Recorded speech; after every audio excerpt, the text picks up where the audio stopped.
Okay, here we are. Thank you everybody for holding on there. We're just going to send out the new link.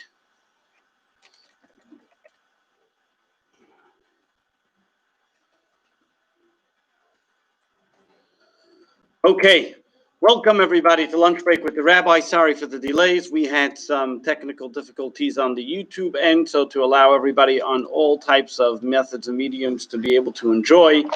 Therefore, we just wanted to make sure everybody is connected. Very important. Thank you very much for those that participated in our fundraising effort today. You can still go on. It's jewishli.com/refuel. A few more minutes left to see what you can do to help and show your support. Today, what we're going to talk about is about converts, converting to Judaism. What does it mean to convert to Judaism?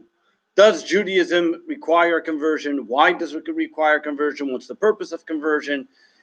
Why don't we proselytize and anything of that nature? Yesterday we spoke about being the chosen nation, and today we move on. Once we know what the chosen nation is, there are those that would like to choose the chosen nation. And do we as Jews accept converts, and how, if, and why? So the first thing you all know, and I'm sure you're all well aware, that as Jewish people we do not proselytize to non-Jews, meaning Judaism is the only religion, and I say only religion, that does not say that if you're not like us, it's all doom and gloom for you. Judaism is the only one that does not say that if you're not Jewish, you go to hell. Judaism is the only one that doesn't look to see when can we get more converts. On the contrary, when a person wants to convert, Judaism tells that individual, step back. Do you sure you want to do this? And therefore they're persuaded once, twice, three times, and only after a person really showing sincere emotion and concern and anticipation for Judaism do we allow that person to convert to Judaism. Now, that's not because Judaism considers itself an elitist club. It is because the way Judaism views Judaism. What do we mean by that? In ancient times, each tribe believed in their own God. And therefore, when the tribes fought against each other, they believed there was the God that was with that tribe that was able to conquer the other tribe. And therefore, once that tribe lost to the previous tribe or to the other tribe, to the stronger, to the weaker automatically was subdued to the stronger tribe. And then they had to accept their God as well because their God won. That's what we would call tribalism. Jews had a different approach. Jews believe that there's only one God for all people. And this idea was carried forth for future generations, all known from the Abrahamic nations or religions, including Christianity and Islam and so on. What the difference was, all of a sudden, they did not only believe in one God, but they also believed in one way of worshiping that one God. And therefore, they set out to proselytize all people who don't worship or believe in God the way they did. And that's why Christians said, if you don't worship and believe in a religion the way we do, all doom and gloom and you're going to burn in hell and everything else. And same for Islam. If you don't believe in Islam and you don't worship, not that they don't believe in God, Jews believe in God as well. But they said, if you don't worship the way the Islam worships, then you're also going to burn in hell, whatever it may be. So what Judaism is, Judaism take a whole different idea. Judaism stood in the middle between tribalism and universalism, meaning Judaism believes in one God for all nations, but at the same time in multiple methods of how you can serve God. If you look in the Torah, Abraham introduced the concept of Judaism, a concept of monotheism, to all people. He didn't make them Jewish, he taught them about monotheism. Each one was then able to go serve God based on the way he wants, as long as they believed in one God. Then came God by Mount Sinai and unveiled the 613 commandments. These 613 commandments were given specifically to the Jewish people from Abraham's descendants. That God chose the Jewish people, as we spoke yesterday, the importance of God choosing the Jewish people. He chose them to be the descendants of Abraham, Isaac, and Jacob, that they should be the ones to have to observe the 613 commandments, while all other nations of the world observe 7 Noahide commandments. So from a concept of worshiping, as long as it's consistent with the 7 Noahide laws, Every single individual in this world has a distinct purpose, and that purpose only. And therefore, the fact that we practice differently, and the fact that we observe differently or have different avenues of how we practice that one God, there's absolutely nothing wrong. And that, in fact, is God's divine intention, that every single person should find their method of how they connect and relate to God to be able to serve God in their own method. As long as, of course, it fits into the seven Noahide laws. What are the seven Noahide laws? The seven Noahide laws, people confuse them with the Ten Commandments. The seven Noahide laws are the laws that when Noah came out of the ark and he saw that the world was destroyed because of people's terrible behavior, he then set seven universal laws for all mankind to keep. This was alluded to in the different texts that we find in the book of Genesis. Number one is Aver min achai, is not to hurt a living animal, not to pain a living animal. That includes not to eat from a living animal. In order for us to consume an animal, it has to be completely dead. Permission was granted for humans to consume animals after the ark, after the flood. Second is one should not do blasphemy and cursing God. We should only bless God's name. Three, keeping laws of justice, making sure that there's civil justice and for all people, that they're able to live in peace and harmony.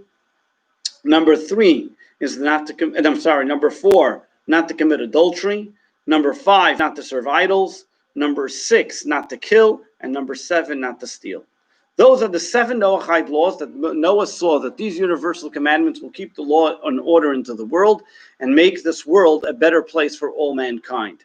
Interesting to note that in 1989, I think it was President Reagan and I think it was Boris Yeltsin, from when they came down with the Iron Curtain, they both signed a document affirming these seven universal laws as something for all mankind to keep and observe, continuing the traditions of back in the time of Noah. And this is very important that us, as the Jewish people, should impress upon all humankind to observe these seven Noahide laws. And I'm sure if we would, this world would have a better look to it.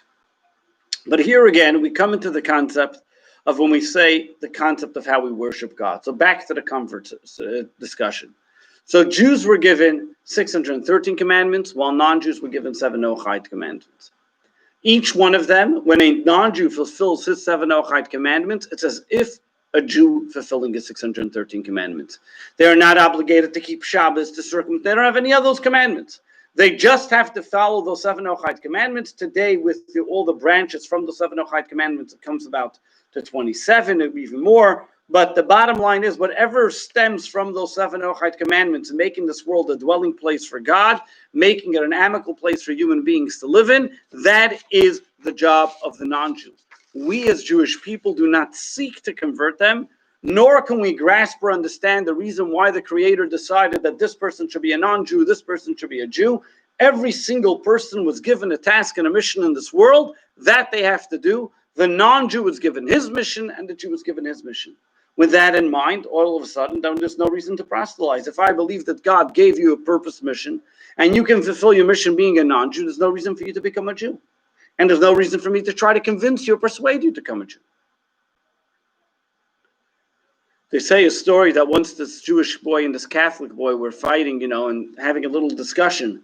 And the Catholic boy tells the Jewish boy, my priest knows more than your rabbi. My priest knows everything. The kid looks at the Jewish kid looks at the Catholic kid and said, of course he knows everything, because you tell it to him. But getting back to our concept of converts, so then it seems like, from what I'm saying, one might assume that Judaism is an elitist religion, and never ever is there a possibility for somebody to convert to join Judaism. Then how are converts allowed to join Judaism? How do Gentiles convert to Judaism? And we know historically many of the great scholars, Rabbi Meir, Rabbi Shmuel, and Rabbi Akiva, all came from converts. So how is it possible that converts are able to convert if we're saying that every person has their unique style and has their unique mission and job in this world that God gave them even as a non-Jew? Why then should we convert Jews at all, non-Jews at all? Let the Gentile there should be no rule of conversion in Judaism at all. And we see this answer in the Code of Jewish Talmud when they talk about conversion. And the terminology that Code of Jewish Law uses about conversion says as follows. A convert who converts is as if he's a brand new child. What does that mean? A convert who converts. And over here, Judaism is telling us the code of Jewish law is saying the following. That over here, even a non-Jewish person who converts to Judaism, the Talmud doesn't say a proselyte or a Gentile who converts. It's telling us that even before the conversion of this person, they already had a distinct soul that was meant to convert. For some reason, they were born to non-Jewish parents. And they had to go through the whole chain reaction until they finally found themselves and they came to the time that they converted. But essentially, this soul, when it came into this world, was destined to convert. And therefore, it converts according to Jewish law. Now, let's remember, when a person converts, there's very important to know that it's not just throwing the cold water or just throwing the holy waters and all of a sudden he says, yesterday I'm a Catholic, today I'm a Jew. It is a process of conversion. Conversion means that they fully accept upon themselves the 613 commandments and all its ramifications, all its rabbinic divine concepts that are mentioned, the oral law and the written law, and therefore for a convert to accept upon himself to become a Jew, he has to become a fully authentic, God-fearing code of Jewish law following observant Jew. That's what's considered a convert. And this is why it helps us understand the concept of why Judaism doesn't proselytize. Because what's the purpose of proselytizing? If this person is destined to become a Jew, they will have it within their soul. They will come and find it, and then they will come to realize that they should be a Jew. It is for that same reason that the rabbis have to dissuade them at first, is to see if this is truly something that they did because they fell in love with somebody, or is it something really sincerely that they have within themselves that they want to become a Jew. And this then will express the real destiny of who they are, what they are, and why they decide to convert to Judaism. So in conclusion, what we have today is that Judaism does not see converts because the fundamental belief is that non-Jews can serve the way that they are in unique and necessary purpose for creation. Judaism does accept sincere converts if they genuinely desire to have an expression in Jewish life, because ultimately a convert's real destiny is the very fact that he converts. It's because he initially came into this world with a soul destined to convert. Thank you for tuning in today. I understand we had some difficulties and some challenges in some of the streams. If you have any problems or questions, feel free to give me a call or to text, and we can further discuss the issue. God bless you. Have a wonderful day. And thank you again for all those who participated in our fundraising effort, jewishli.com/refuel. And have a wonderful day. Stay safe with the storm being out there. Just be safe, be well, and be healthy. God bless.